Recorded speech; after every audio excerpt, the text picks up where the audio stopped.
Salut à tous, c'est Anto de tipsobureau.fr, j'espère que vous allez bien et que vous avez la forme. Aujourd'hui, je voulais vous montrer une formule qui s'appelle Sum.si et qui a pour objectif de synthétiser un peu vos tableaux Excel. Donc, allons tout de suite sur l'exemple, vous allez très vite comprendre.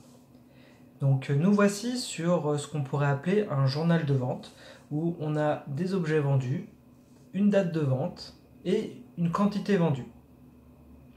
Donc on est un magasin de prêt-à-porter, on a trois types d'objets à vendre, des t-shirts, des pantalons et des vestes. Vous l'aurez compris, nous ce qu'on cherche à remplir, c'est ces trois cases-là qui correspondent au total de t-shirts vendus sur toute cette liste, au total de pantalons vendus et au total de vestes vendues.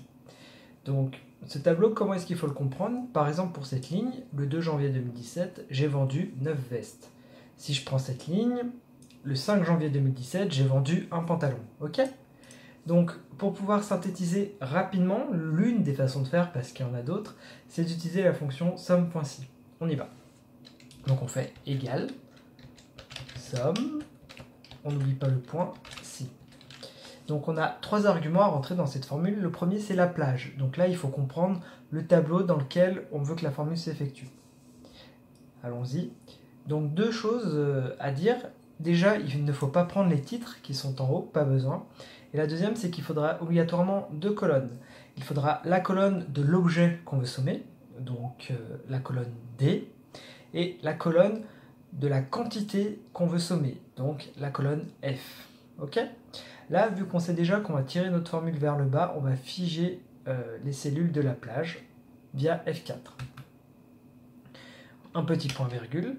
Donc là, il faut chercher un critère. Donc le critère qu'on va chercher pour cette cellule-là, c'est t-shirt. D'accord? Un point virgule, on passe à l'argument suivant. Et donc là, c'est la somme de la plage. Donc ici, on va sélectionner la colonne qu'il faut sommer. Et nous, on veut la somme des quantités vendues. Nous fermons la parenthèse et nous appuyons sur Entrée. Donc, visiblement, d'après notre tableau, il y aurait 29 unités vendues de t-shirts.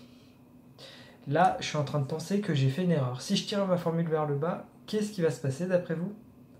Eh bien, moi, je vais vous le dire.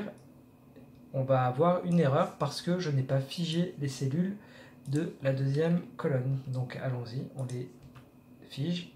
Ok, c'est bon. Donc maintenant, on va tirer notre formule vers le bas pour avoir les sommes des trois produits. Donc voilà, on aurait vendu 29 t-shirts, 47 pantalons et 46 vestes. Donc on va quand même vérifier que la formule fonctionne bien. Donc on va sélectionner les trois cellules et on va regarder la somme. Et oui, lorsqu'on sélectionne des cellules et qu'on regarde en bas, on peut avoir la somme. Je ne sais pas si vous connaissiez cette astuce. Donc en tout, on a 122 produits vendus.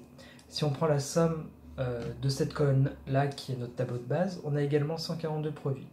Si on pousse le vis un peu plus loin et qu'on veut s'assurer que chaque produit va dans la bonne ligne, on peut filtrer sur les t-shirts. On aurait donc 29 t-shirts vendus au total. Donc si on sélectionne toutes les cellules, ça fait 29 t-shirts. Donc vous l'aurez compris, notre formule fonctionne très très bien. Voilà, j'espère que cette vidéo vous aura été utile et à bientôt pour un prochain article sur tipsobureau.fr.